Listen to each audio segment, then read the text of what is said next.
Big Boss season 12ರ fever ಸಾಕಷ್ಟು social ಮೀಡಿಯಾದಲ್ಲಿ ಸಿಕ್ಕಾಪಟ್ಟೆ ಚರ್ಚೆಯನ್ನ ಮಾಡ್ತಾ ಇದೆ. ಅದರಲ್ಲಿ ಮೊಟ್ಟ ಮೊದಲ ಬಾರಿಗೆ ಟಾಸ್ಕ್ ಮಾಸ್ಟರ್ ಧನುಷ್ ಅವರು ಫಿನಾಲೆಗೆ ಎಂಟ್ರಿ ಕೊಟ್ಟಿರುವಂತದ್ದು. ಸೊ ಲಾಸ್ಟ್ ಟೈಮ್ ಕೂಡ ಇವರ ಸಂದರ್ಶನವನ್ನ ನಾನು ಮಾಡಿದ್ದೆ. ಬಿಕಾಸ್ ಧನುಷ್ ಅಂದ ತಕ್ಷಣ ನಮ್ಗೆ ನೆನಪಾಗುವಂತದ್ದು ಫಿಟ್ನೆಸ್ ಸೀಕ್ರೆಟ್. ಅವರ ಬಾಡಿ ಆಗಿರ್ಬೋದು, ಫಿಟ್ನೆಸ್ ಆಗಿರ್ಬೋದು, ಎಷ್ಟರ ಮಟ್ಟಿಗೆ ಅವ್ರು ತಗೊಂಡಿದ್ರು ಅನ್ನೋಂಥದ್ದು ಸೋಷಿಯಲ್ ಮೀಡಿಯಾದಲ್ಲಿ ಆಗಿರ್ಬೋದು, ಅವರ ಇನ್ಸ್ಟಾಗ್ರಾಮ್ ಖಾತೆಯಲ್ಲಿ ಆಗಿರ್ಬೋದು ನೋಡಿದ್ರಿ. ಸೊ ಅವರ ಫಿಟ್ನೆಸ್ ಕೋಚ್ ಆಗಿರುವಂತಹ ಅಮಿತ್ ಅವರು ನಮ್ಮ ಜೊತೆ ಜಾಯ್ನ್ ಆಗ್ತಾ ಇದ್ದಾರೆ. ಅವರ ಬಗ್ಗೆ ಆಗಿರ್ಬೋದು, ಈಗ ಜಿಮ್ ಅಲ್ಲಿ ಹೆಂಗಿರ್ತಿದ್ರು ಅದ್ರ ಜೊತೆಗೆ ಬಿಗ್ ಬಾಸ್ ಮನೆಯಲ್ಲೂ ಅದೇ ತರ ಇದ್ದಾರ, ಅವ್ರ ಬಗ್ಗೆ ಒಂದಷ್ಟು ಇಂಟ್ರೆಸ್ಟಿಂಗ್ ವಿಚಾರಗಳನ್ನ ತಿಳಿಸ್ಕೊಡ್ತಾರೆ. ನಾನು ಮಾತನಾಡಿಸ್ತಾ ಹೋಗ್ತೀನಿ. ಸರ್, ಮೊದಲನೇದಾಗಿ ನಮಸ್ತೆ, ಹೇಗಿದ್ದೀರಾ? ನಮಸ್ಕಾರ ಸರ್, ಚೆನ್ನಾಗಿದೆ.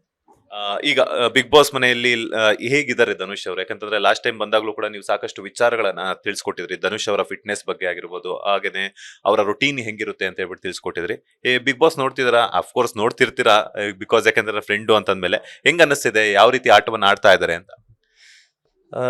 ಧನುಷ್ ಡೇ 1 ಹೋದಾಗ ಹೆಂಗಿದಾನೋ ಇವತ್ತವರೆಗೂ ಹಂಗೆ ಇದ್ದಾನೆ. ಇಲ್ಲಿ ತನಕನೂ ಎಲ್ಲೂ ಚೇಂಜಸ್ ಆಗಿಲ್ಲ ಅವನು. ಒಂದು ಉದಾಹರಣೆ ಹೇಳ್ಬೇಕು ಅಂತಂದ್ರೆ, ನನಗವನು ನಿಮ್ಗೆ ಲಾಸ್ಟ್ ಟೈಮು ಹೇಳಿದ್ದೀನಿ, ಲಾಸ್ಟ್ ಇಂಟರ್ವ್ಯೂನಲ್ಲೂ ಹೇಳಿದ್ದೀನಿ, ಒಂದು 10 ರಿಂದ 12 ವರ್ಷ ಪರಿಚಯ ಇರ್ಬೋದು. 10 ರಿಂದ 12 ವರ್ಷದಿಂದ ನಾನು ಹೆಂಗಿದಾನೋ ಅದೇ ರೀತಿನೇ ಬಿಗ್ ಬಾಸ್ ಮನೆಯಲ್ಲೂ ಕೂಡ ಇರೋದು. ಎಲ್ಲೂ ಕೂಡ ಅವನು ಒಂಚೂರು ಒಂದು ಒಂದು ಒಂಚೂರು ಸ್ವಲ್ಪ ಕೂಡ ಅವ್ನು ಚೇಂಜ್ ಆಗಲಿಲ್ಲ. ಯಾರ ಹತ್ರನೂ ಆಗ್ಲಿ ಕೆಟ್ಟ ಹೆಸರು ತಗೊಳ್ಳೋದಾಗ್ಲಿ, ಆಮೇಲೆ ಟಾಸ್ಕ್ ಅಲ್ಲಿ ಆಡೋದಾಗ್ಲಿ, ಟಾಸ್ಕ್ ಬಗ್ಗೆ ಹೇಳೋದಂತೂ ತುಂಬಾನೇ ಇದೆ.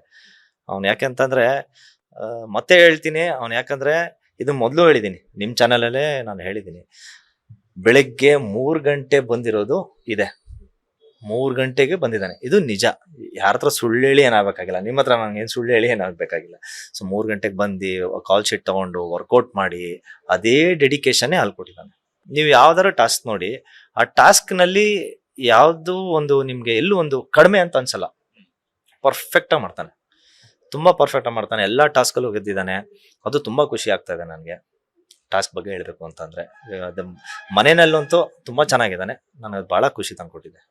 ಓಕೆ, ಟಾಸ್ಕ್ ಮಾಸ್ಟರ್ ಅಂತ ಬಿರುದು ಪಡ್ಕೊಳ್ಳುವಂತದ್ದು ಇಟ್ಸ್ ನಾಟ್ ಈಸಿ. ಬಿಕಾಸ್ ಯಾಕಂತಂದ್ರೆ ಅಲ್ಲಿಂದ ಇಲ್ಲಿ ತನಕನು, ಅಂದ್ರೆ ಸ್ಟಾರ್ಟಿಂಗ್ ಇಂದನು ಫಿನಾಲೆ ತನಕನು ತಲುಪಬೇಕು ಅಂತಂದ್ರೂ ಕೂಡ ಸಾಕಷ್ಟು ಪರಿಶ್ರಮನು ತುಂಬಾ ಇಂಪಾರ್ಟೆಂಟ್ ಆಗುತ್ತೆ. ಸೊ ಅದರಲ್ಲೂ ಕೂಡ ಮೊಟ್ಟ ಮೊದಲ ಕಂಟೆಸ್ಟೆಂಟ್ ಆಗಿ ಅವರು ಸೆಲೆಕ್ಟ್ ಆದಾಗ ನಿಮ್ಮ ಒಂದು ಸೆಲೆಬ್ರೇಷನ್ಸ್ ಎಲ್ಲ ಯಾವ ರೀತಿ, ನಿಮ್ಮ ಫ್ರೆಂಡ್ ಸರ್ಕಲ್ ಎಲ್ಲ? ಅಂದ್ರೆ ತುಂಬಾನೇ ಖುಷಿ ಆಯ್ತು. ಎಸ್ಪೆಷಲಿ ನಮ್ ಜಿಮ್ಮಲ್ ಅಂತೂ ಎಲ್ಲರೂ ಬಂದು ಆ ವಿಡಿಯೋ ತೋರ್ಸೋರೇ ಆದ್ರು, ಈ ತರ ಆಟ ಆಡ್ದ ಅಂತ ಹೇಳಿ. ನನಗೆ ಗ್ಯಾರಂಟಿ ಇತ್ತು, ಅವರು ಟಾಸ್ಕ್ ಕೊಟ್ಟಿದ್ದೆ, ನನಗೆ ಗೊತ್ತಾಗೋಯ್ತು ಇದು ಧನುನೇ ಮಾಡೋದು ಅಂತ. ಯಾಕೆ ಅಂತಂದ್ರೆ ಅವ್ನ ಸ್ಟ್ಯಾಮಿನಾ ಲೆವೆಲ್ ನನಗೆ ಚೆನ್ನಾಗಿ ಗೊತ್ತಿದೆ, ಯಾವ ರೀತಿ ಇದ್ದಾನೆ ಅವನು ಅಂತ. ಯಾಕಂದ್ರೆ ಅವನು ಆ ಫಿಟ್ನೆಸ್ ಲೆವೆಲು, ಅವ್ನು ಮಾಡ್ತಾ ಇದ್ದಿದ್ದು ವರ್ಕೌಟು, ಆಮೇಲೆ ಅವನು ತಿಂತಾ ಇದ್ದಿದ್ದು ಡಯೆಟು. ಬಟ್ ಹಂಗೆ ಈಗ ಪಾಪ ಬಿಗ್ ಬಾಸ್ ಮನೆಯಲ್ಲಿ ಪಾಪ ಅವನಿಗೆ ಡಯೆಟು ಊಟದ್ದೆಲ್ಲ ಬಹಳ ತೊಂದರೆ ಇದೆ ಅಂತ ಕಾಣ್ತದೆ. ಫುಲ್ ಸಣ್ಣ ಆಗ್ಬಿಟ್ಟಿದ್ದಾನೆ. ಬಟ್ ಅದು ಸೈಡಿಗೆ ಇರಲಿ. ಬಟ್ ಆದ್ರೆ ಅವನದು ಸ್ಟ್ಯಾಮಿನಾ ಅನ್ನೋದಿದೆಯಲ್ಲ, ಅದು ನೆಕ್ಸ್ಟ್ ಲೆವೆಲ್ ಇದೆ ಸರ್ ಅವನಿಗೆ. ಯಾಕಂದ್ರೆ ಅವನು ಅದು ಯಾವಾಗ ಇದು ಹೇಳ್ತಾರೆ ಗೊತ್ತಾ, ಇದು ಟೈಮ್ ಹೇಳ್ತಾರೆ ಗೊತ್ತಾ, ಅವಾಗ ನಾನೇನು ಆಶ್ಚರ್ಯ ಬೀಳಿಲ್ಲ, ಬೇರೆಯವರೆಲ್ಲರೂ ಆಶ್ಚರ್ಯ ಬಿದ್ರು, ಏನಿದು ಇಷ್ಟು ಬೇಗ ಮಾಡಿದ್ನ ಅಂತ. ಬಟ್ ನನಗೆ ಗ್ಯಾರಂಟಿ ಇತ್ತು ಅವ್ನು ಮಾಡೇ ಮಾಡ್ತಾನೆ ಅಂತ. ಅಂದ್ರೆ ಆ ರೀತಿ ನೀವೇ ನೋಡಿದಿರಲ್ಲ ಆ ಟಾಸ್ಕ್ ನ ನೋಡಿದ್ರ ನೀವು, ಎಷ್ಟು ಫಾಸ್ಟ್ ಆಗತ್ತೆ ತಾನೆ, ಎಷ್ಟು ಫಾಸ್ಟ್ ಆಗಿರ್ತಾನೆ. ಆ ಟಾಸ್ಕ್ ನ ಏನಾದ್ರು ರಾಶಿಕಾ ಅವ್ರು ಏನಾದ್ರು ತಂದು ಕೊಟ್ಟಿರ್ಲಿಲ್ಲ ಅಂದ್ರೂ ಕೂಡ ಅವ್ನು ಒಬ್ಬನೇ ಮಾಡಿ ಇನ್ನೊಂದು 1 ನಿಮಿಷ ಜಾಸ್ತಿ ತಗೊಂತ ಇದ್ದ ಅಷ್ಟೇ. ಅಷ್ಟು ಫಾಸ್ಟ್ ಆಗಿ ಮಾಡ್ತಾ ಇದ್ದ. ಈಗ ಬಿಗ್ ಬಾಸ್ ಸೀಸನ್ 12ರಲ್ಲಿ ಸಾಕಷ್ಟು ಅಭಿಮಾನಿಗಳ ಮೆಚ್ಚುಗೆಯನ್ನು ಪಡ್ಕೊಂಡಿದ್ದಾರೆ ಅವರು.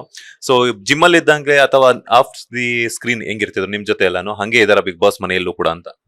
ಹಾ, ಖಂಡಿತವಾಗ್ಲೂ ಹಂಗೆ ಇದ್ದಾನೆ. ನಾನು ಅದೇ ನಿಮ್ಗೆ ಮೊದ್ಲೇ ಹೇಳಿದ್ದು, ಎಲ್ಲೂ ಕೂಡ ಒಂಚೂರು ಕೂಡ ಅವನು ನಮ್ ಧನು ಅಂತ ಅನ್ಸೇ ಇಲ್ಲ ಅಂತ ಇಲ್ಲ. ಅವ್ನು ನಮ್ಮವನೇ. ಅವ್ನು ನಮ್ಮ ಹತ್ರ ಹೆಂಗ್ ಮಾತಾಡ್ತಾ ಇದ್ದ, ನಾನು ನಮ್ಮ ಬಿಗ್ ಬಾಸ್ ನೋಡ್ಬೇಕಾದ್ರೆ ನಮ್ಮ ತಂದೆ ತಾಯಿಗೆ ಹೇಳ್ತಾ ಇದ್ದೆ, ನೆಕ್ಸ್ಟ್ ನೋಡ್ ಅವ್ನು ಇದೇ ಮಾತಾಡ್ತಾನೆ ಅಂತ. ಅಂದ್ರೆ ಅವನ ಬಗ್ಗೆ ಅಷ್ಟು ಚೆನ್ನಾಗಿ ಗೊತ್ತು. ಅವ್ನು ಅದೇ ರೀತಿನೇ ಮಾತಾಡ್ತಾನೆ. ಒಂಥರ ತುಂಬಾ ಜೋವಿಯಲು. ಎಲ್ಲರ ಹತ್ರ ಈಗ ನೋಡಿ ಸರ್, ಅವ್ನು ಎಲ್ಲರ ಹತ್ರ ಮಾತಾಡ್ತಾನೆ. ಯಾರಾದ್ರೂ ಇಷ್ಟ ಆಗ್ಲಿಲ್ಲ ಅಂದ್ರೂ 1-2 ಸರಿ 3 ಸರಿ 10 ಸರಿ ಪ್ರಯತ್ನ ಮಾಡ್ತಾನೆ. ಯಾರ ಹತ್ರನು ಕೆಟ್ಟ ಹೆಸರು ತಗೊಳ್ಳೋದು ಆ ತರ ಏನೂ ಇಲ್ಲ. ಇದು ಜಿಮ್ಮಲ್ಲೂ ಕೂಡ ಅಷ್ಟೇ. ಅವ್ನು ಬಂದಿದ ತಕ್ಷಣ ಎಲ್ಲರೂ ಹೋಗಿ ಧನು ಧನು ಅಂತ ಧನು ಮಾತಾಡ್ಸೋರೆ. ನಾನ್ ಬಂದ್ರು ನನ್ಗೆ ಯಾರು ಮಾತಾಡ್ಸಲ್ಲ. ಧನು ಬಂದ್ರೆ ಅವನು ಒಂದು ದಿವಸನು ನಾನು ಸೆಲೆಬ್ರಿಟಿ, ನಾನು ಹೀರೋ, ನಾನು ಹಂಗಿದ್ದೀನಿ, ನಾನು ಆಚೆ ಇಷ್ಟು ಫ್ಯಾನ್ ಫಾಲೋವರ್ಸ್ ಇದ್ದಾರೆ, ನನಗೆ ಇಷ್ಟು ಜನ ಇನ್ಸ್ಟಾಗ್ರಾಮಲ್ಲಿ ಫಾಲೋವರ್ಸ್ ಇದ್ದಾರೆ, ನಾನು 2 ಸೀರಿಯಲ್ ಹೀರೋ ಆಗಿ ಆಕ್ಟಿಂಗ್ ಮಾಡಿದ್ದೀನಿ, ಅದು ಎಲ್ಲೂ ಇಲ್ಲಿ ಒಬ್ರಿಗೂ ತೋರಿಸಿಲ್ಲ ಸರ್. ಇಲ್ಲಿ ಇಷ್ಟು ಜನನ ಹತ್ರ ನೀವು ಮಾತಾಡಿದ್ರೆ, ನೀವೆಲ್ಲರೂ ಇಲ್ಲಲ್ಲ, ನೀವು ಆಚೆ ಎಲ್ಲಾದ್ರೂ ಧನು ಬಗ್ಗೆ ಗೊತ್ತಿರೋರ್ಗೆ ಹೋಗಿ ಧನು ಬಗ್ಗೆ ಕೇಳಿ, ಒಂದು ಚೂರು ನೆಗೆಟಿವ್ ಹೇಳಲ್ಲ. ಯಾಕೆ ಅಂದ್ರೆ ಅವ್ರು ಒಬ್ಬರ ಹತ್ರನೂ ಅವ್ರ ಮನ್ಸು ನೋಡ್ಸಂಗೆ ಯಾವತ್ತೂ ಮಾತಾಡಲ್ಲ. ಸರ್ ಬಿಗ್ ಬಾಸ್ ಮನೆಗೆ ಹೋದ್ಮೇಲೆ ಪಾಸಿಟಿವ್ ಎಷ್ಟಿರುತ್ತೋ ನೆಗೆಟಿವ್ ಕೂಡ ಅಷ್ಟೇ ಸ್ಪ್ರೆಡ್ ಆಗ್ತಾ ಇರುತ್ತೆ. ಸೊ ನೆಗೆಟಿವ್ ಅಂತ ಬಂದಾಗ ನಿಮ್ಮ ಫ್ರೆಂಡ್ ಸರ್ಕಲ್ ಅಲ್ಲಿ ಯೂಶುವಲ್ ಏನಂತಂದ್ರೆ ಇವಾಗ ತಂದೆ ತಾಯಿಗೆ ಕೆಲವರು ಓದಿರುವಂತರಾದ್ರೆ ಗೊತ್ತಾಗುತ್ತೆ ಕಾಮೆಂಟ್ಸ್ ಅಥವಾ ಅಥವಾ ಟ್ರೋಲ್ ಪೇಜಸ್ ಅನ್ನ ನೋಡಿದಾಗ. ಫ್ರೆಂಡ್ ಸರ್ಕಲ್ ಅಂದಾಗ ನಮ್ಗೆ ಗೊತ್ತಾಗ್ಬಿಡುತ್ತೆ ಸೋಷಿಯಲ್ ಮೀಡಿಯಾ ಯೂಸ್ ಮಾಡ್ತಿರೋದ್ರಿಂದ. ಈಗೇನಿದ್ರು ಕೂಡ ಸೋಷಿಯಲ್ ಮೀಡಿಯಾ ಜಮಾನ ಆಗಿರೋದ್ರಿಂದ ಇಮಿಡಿಯೇಟ್ ಆಗಿ ಅಲ್ಲಿಂದ ಏನ್ ನಡೀತಾ ಇರುತ್ತೋ ಅದಕ್ಕೆ ವಿರುದ್ಧ ಹಾಕುವಂಥದ್ದು, ಕೆಲವೊಂದ್ಸಲ ಹಂಗೇನೆ ಪೋಸ್ಟ್ ಮಾಡುವಂಥದ್ದೆಲ್ಲ ಆಗಿರುತ್ತೆ. ಸೊ ಪಾಸಿಟಿವ್ ಅಥವಾ ನೆಗೆಟಿವ್ ಅಂತ ಬಂದಾಗ ಹೆಂಗ್ ಅನಿಸುತ್ತೆ ನಿಮ್ಗೆ ಆಸ್ ಎ ಫ್ರೆಂಡ್ ಆಗಿ? ನಾನು ನೋಡಿರೋದೆಲ್ಲ ಆಲ್ಮೋಸ್ಟ್ ಪಾಸಿಟಿವ್ ಇದೆ, ಬಟ್ ಅಲ್ಲಿ ನೆಗೆಟಿವ್ ಕಮೆಂಟ್ಸ್ಗಳು ಭಾಳ ಇದಾವೆ. ನಾನು ಎಲ್ಲರಿಗೂ ಏನು ಹೇಳಕ್ಕೆ ಇಷ್ಟಪಡ್ತೀನಿ ಅಂತಂದರೆ, ಅವ್ರವ್ರಿಗೆ ಅವ್ರವ್ರ ಫೇವ್ರೇಟ್.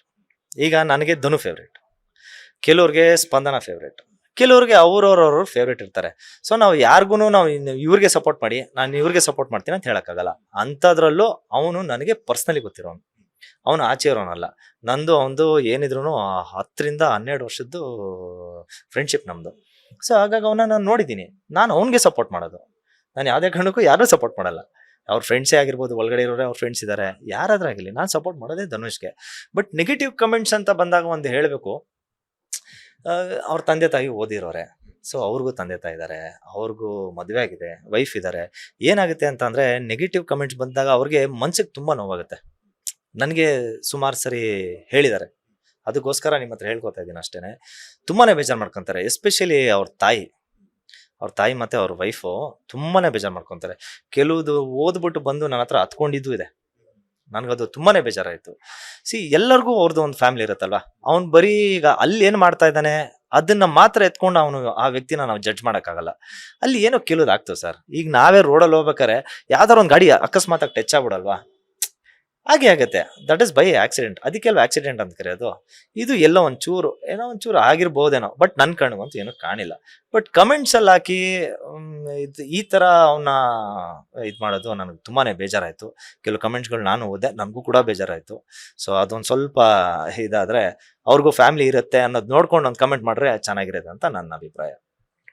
ಇತ್ತೀಚೆಗೆ ನೆಗೆಟಿವ್ ಪಿ ಆರ್ ಬಗ್ಗೆ ಸಾಕಷ್ಟು ಚರ್ಚೆ ಆಗ್ತದೆ. ಬಿಕಾಸ್ ಬಿಗ್ ಬಾಸ್ ಮಾಜಿ ಸ್ಪರ್ಧಿಗಳು ಕೂಡ ಇದರ ಬಗ್ಗೆ ಧ್ವನಿ ಎತ್ತಿರುವಂತದ್ದು. ವಿನಯ್ ಗೌಡ ಆಗಿರ್ಬೋದು, ಸಂಗೀತ ಶೃಂಗೇರಿ ಆಗಿರ್ಬೋದು, ಇನ್ನೊಂದಷ್ಟು ಬಿಗ್ ಬಾಸ್ ಕಂಟೆಸ್ಟೆಂಟ್ಸ್ ಕೂಡ. ಬಿಕಾಸ್ ಯಾಕಂದ್ರೆ ಒಬ್ಬರ ಪೇಜ್ ನ ಪಿ ಆರ್ ಹ್ಯಾಂಡಲ್ ಮಾಡಕ್ ಕೊಟ್ಟಾಗ ಆ ಪೇಜ್ ನ ಹ್ಯಾಂಡಲ್ ಮಾಡ್ಬೇಕೆ ಹೊರತು ಆಪೋಸಿಟ್ ಕಂಟೆಸ್ಟೆಂಟ್ ಯಾರಿರ್ತಾರೆ ಅವ್ರ ಬಗ್ಗೆ ನೆಗೆಟಿವ್ ಸ್ಪ್ರೆಡ್ ಮಾಡ್ತಿದ್ದಾರೆ ಅನ್ನುವಂತ ಟಾಕ್ ಇದೆ.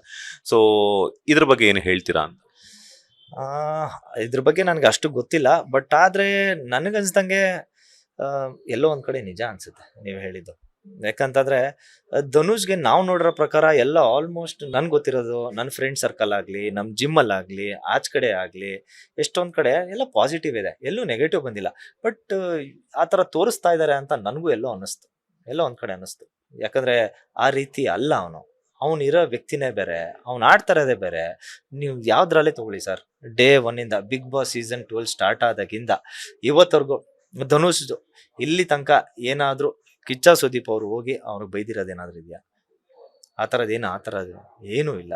ಸೊ ಆ ಥರ ಬೈಸ್ಕೊಳ್ದಿರ ಅವ್ನು ಕೆಲಸ ಮಾಡೋಕ್ಕೆ ಟ್ರೈ ಮಾಡ್ತಾನೆ. ಈ ಪಿ ಆರ್ ಅವ್ರು ಹೆಂಗೆ ತೋರಿಸ್ತಾರೋ, ಇನ್ನೊಂದೇನಾಗುತ್ತೆ ಗೊತ್ತಾ, ನೀವು ಆಚೆ ಸೋಷಿಯಲ್ ಮೀಡಿಯಾ ಏನು ತೋರಿಸುತ್ತೋ ಅದೇ ನಿಜ.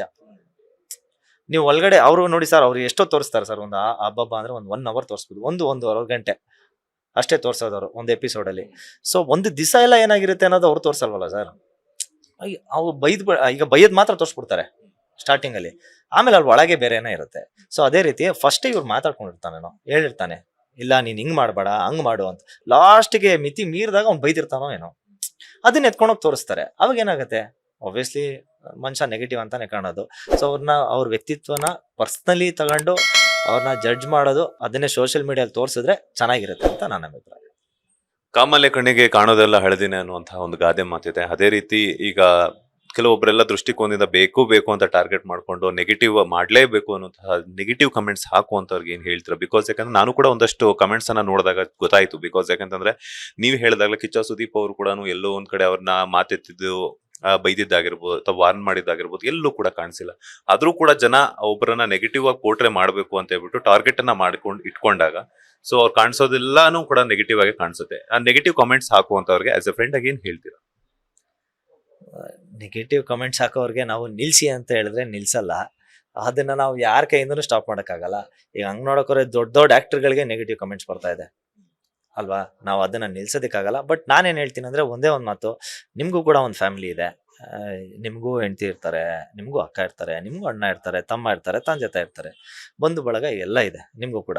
ಅದೇ ರೀತಿ ನಿಮ್ಮ ಬಗ್ಗೆ ನೀವೇ ಒಂದ್ಸರಿ ಪ್ರಶ್ನೆ ಮಾಡಿ ನೋಡ್ಕೊಳ್ಳಿ. ನಿಮ್ಗೆ ಯಾರಾದ್ರೂ ಒಂದ್ಸರಿ ಈ ತರ ನೀನ್ ಇಂಥವ್ನು, ನೀನ್ ಅಂತವ್ನು, ನೀನ್ ಹಂಗ್ ಮಾಡಬಾರ್ದಾಗಿತ್ತು ಅಂತ ನಿಮ್ಗೆ ಹೇಳಿದ್ರೆ, ನೀವು ಮಾಡದೇ ಇರೋದನ್ನ ನಿಮ್ಗೆ ಹೇಳಿದ್ರೆ ನಿಮ್ಗೆ ಹೆಂಗ್ ಅನ್ಸುತ್ತೆ ಅಂತ ಅನ್ಕೊಳ್ಳಿ. ಅದಾದ್ಮೇಲೆ ಕಮೆಂಟ್ ಮಾಡಿ. ಅಷ್ಟು ಹೇಳಕ್ ಇಷ್ಟಪಡ್ತೀನಿ ನಾನು. ಯಾಕಂದ್ರೆ ಕಮೆಂಟ್ ಮಾಡೋರು ನೀವು ಏನ್ ಜಾಸ್ತಿ ಹೇಳಕ್ಕಾಗಲ್ಲ ಸರ್.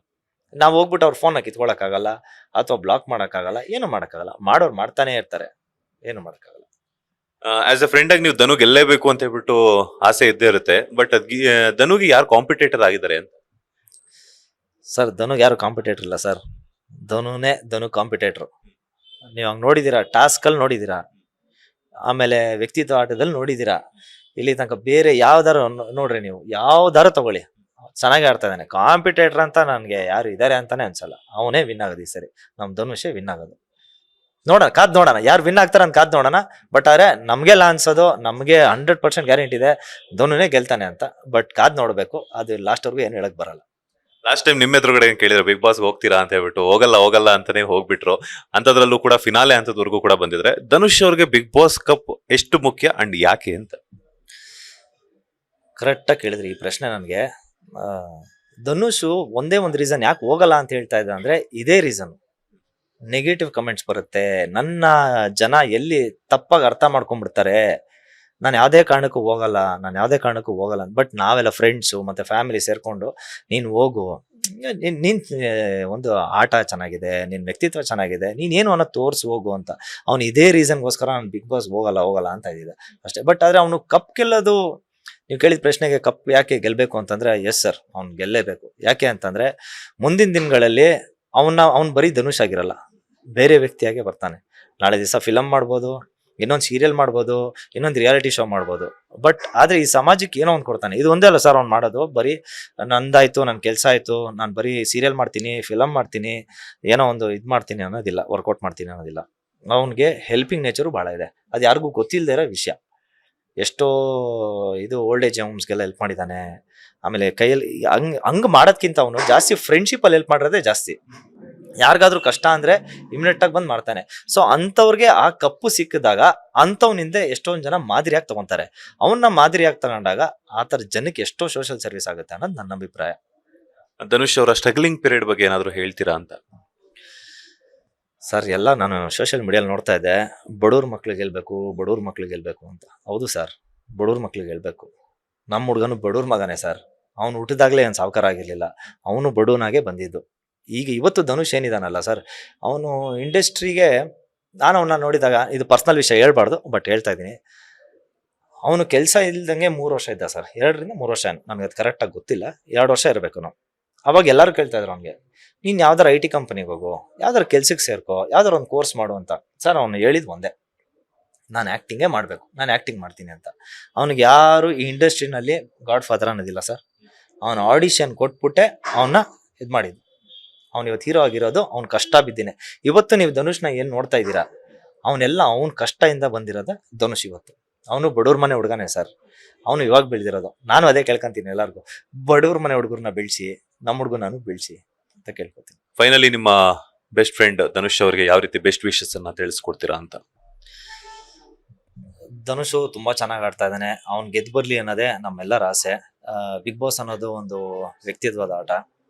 ಸೊ ಬರೀ ಟಾಸ್ಕ್ ಆಡಿದಾನೆ ಓಟ್ ಹಾಕಿ ಅಂತ ನಾವು ಕೇಳೋದಿಲ್ಲ, ಅಥವಾ ಬರೀ ವ್ಯಕ್ತಿತ್ವದಲ್ಲಿ ಚೆನ್ನಾಗಿದ್ದಾನೆ ಮಾಡಿ ಅಂತ ನಾವು ಕೇಳೋದಿಲ್ಲ, ಅಥವಾ ಮನೆ ಕೆಲ್ಸಗಳೆಲ್ಲ ಮಾಡ್ಬಿಟ್ಟಿದ್ದಾನೆ ದಯವಿಟ್ಟು ಅವ್ನಿಗೆ ಓಟ್ ಮಾಡಿ ಅಂತ ಕೇಳಲ್ಲ.